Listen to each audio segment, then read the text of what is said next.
purpose of this recording is to explain how to use the Chicory Lane eBird Explorer to aggregate Christmas bird count results. To get to Chicory Lane, you want to use chickorylane.com/ebird to get you to this page. Once you've entered this page, you can get 3 tabs. Right, this one is what comes the first time. Chickorylane.com, eBird turns into all this. And then you get one for map, and you get one for sightings. And we're going to need to use all these tabs. This one is really just the launcher. We hardly use it again. So note that there are tutorials here. Sightings is what we use the most, but we need map first to get started. Now, we can dodge using this map if we enter the latitude and longitude coordinates that are given by the Christmas bird count with Audubon. So if you know the center of your Christmas bird count circle, you could probably just type these in directly if you know them. If you don't know them, you can find your Christmas bird count circle on the Audubon Christmas bird count map. It's just the page that they have if you wanted to participate in a new one. And we put in for our latitude and our longitude the location. Oops.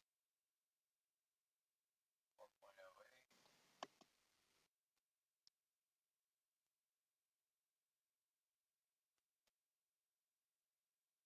-77.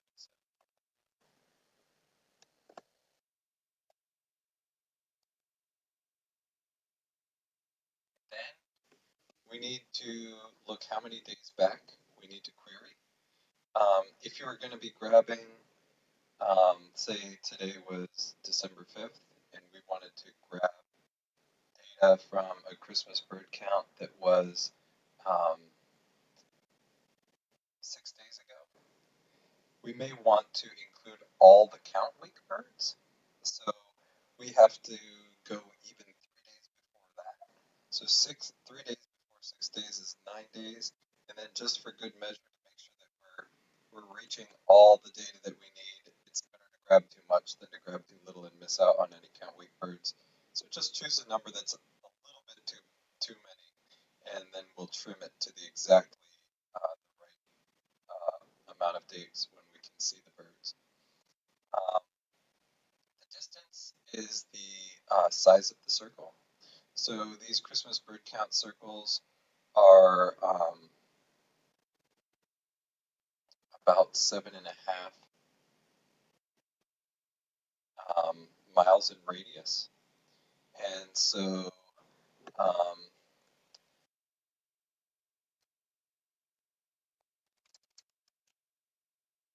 that turns into 12 kilometers. Unfortunately, we can't do decimal places. We need round numbers. So our distance is going to be 12 kilometers.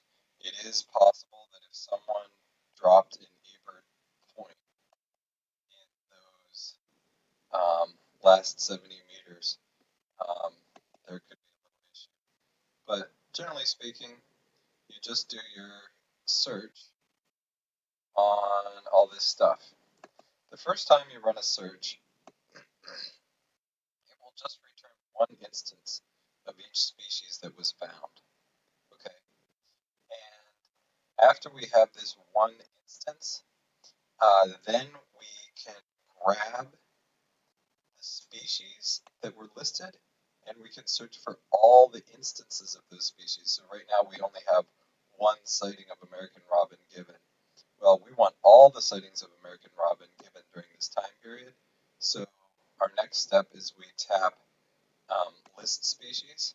It gives us this long list, and we now run a search for all instances of each species. And this search takes a good bit longer.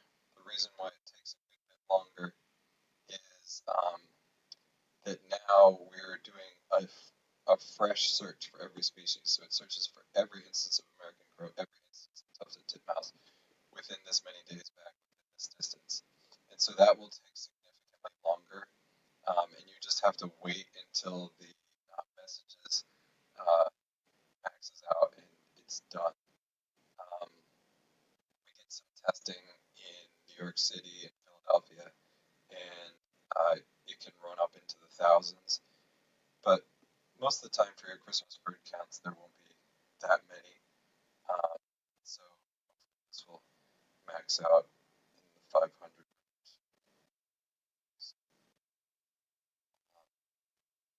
Okay, cool. So 400, 392. So this is 392 sightings of the following birds. So you can see familiar birds are getting more instances found. Um, so the next thing that we need to do is we need to throw away the birds that we don't want, and this is a little tricky. So the birds that we don't want are not in the date range of interest. Uh, so if we said that the day of the count of the actual Christmas bird count, let's just pretend that was November 3rd, okay, then we would be interested for aggregating the actual bird count day. We would be interested in aggregating everything from this checklist at 6:59 a.m. all the way down to the last checklist at what's that? 1:25 p.m. So to get our count day, what we have to do is we have to right click over on this checklist, and it will give you a pop-up that says, do you want to uncheck all the sightings? And we say, okay, we've gotten rid of all of them. And then we have to put a check at the beginning of the range that we want. So I find the very first bird on the list is this American goldfinch, and then I put a check on the last one. And after I've checked the first and the last bird of the day, then I right click in the same area. The first time it says, do we want to check everything? And actually the answer is no. So the first one you say is cancel because we don't want to check everything. We only want to check the keepers in between those two checks. So then if you say no on the first one, we get a new question which says check the range from the first to the one that I just indicated. Yeah, now we've got it checked on our range. Sweet deal. Okay. And now we can trim the results.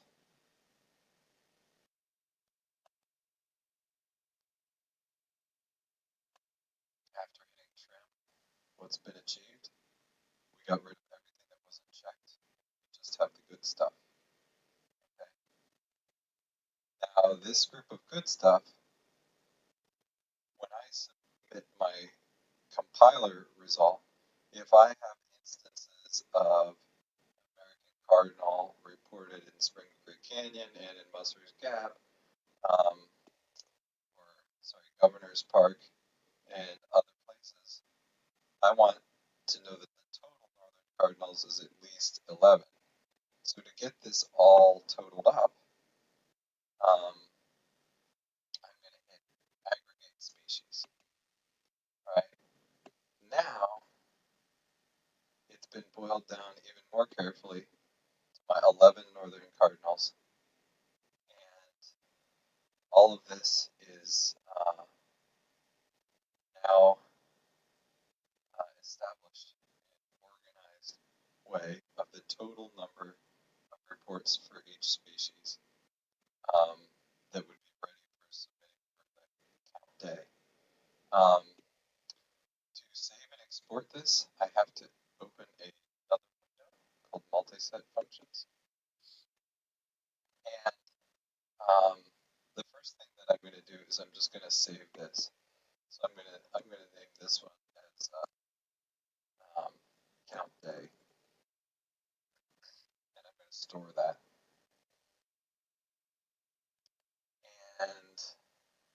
also going to say export a file, and now I have in CSV form that I would be able to open in Excel the same table that we saw below. Now, a cool thing that we can do with these set functions is we can find out a list of species that we're seeing in the count week, but not in the count day, because that's another thing we can report. So what I'm going to do is I'm going to run the search again from scratch, and we should see a familiar 71 eBird results. We've seen that before the first time we ran it, and this is one instance. And then once again, I'm going to say list species, and they're already listed here, but it's just going to list them again. And then I'm going to say search species. And once again, we have to wait a little bit. We could have saved this big search, but it doesn't take too long to find the 392. So let's trim this. So how do we trim this to the count week? Well, first of all, we sort it on date. And then we say, all right, let's uncheck everything. What's the count week?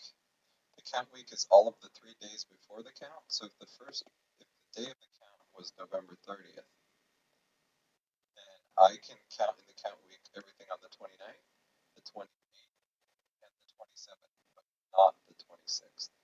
So I'm going to go back and find the very first bird of the 27th, which is this Belton kingfisher. And then from November 30th, I have 3 days after. So I have December 1st, 2nd, and 3rd. And at the end of the 3rd,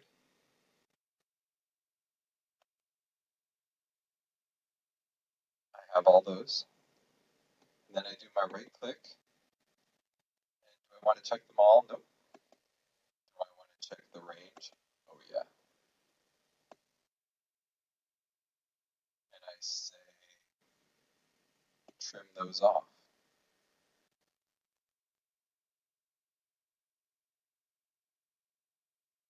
Just trim.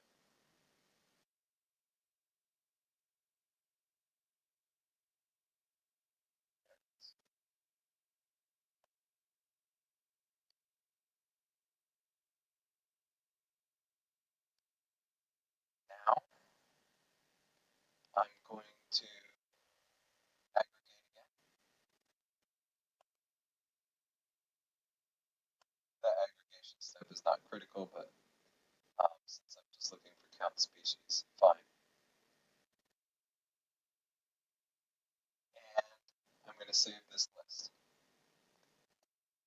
This one is going to be images count week. I'm going to store that.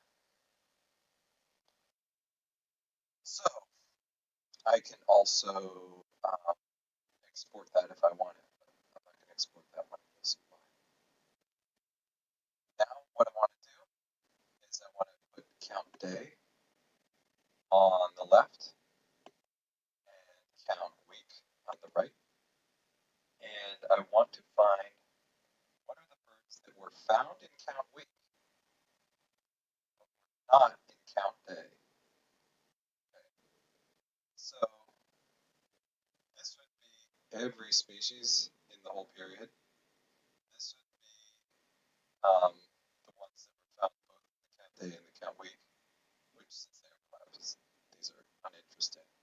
This was the ones that were found in A, not B. These are the ones that were found in B, not A. So let's look at them. We want the ones that are found in B, not A. And these are the following. These are the good ones for our count week that were not seen on November 30th, but were found on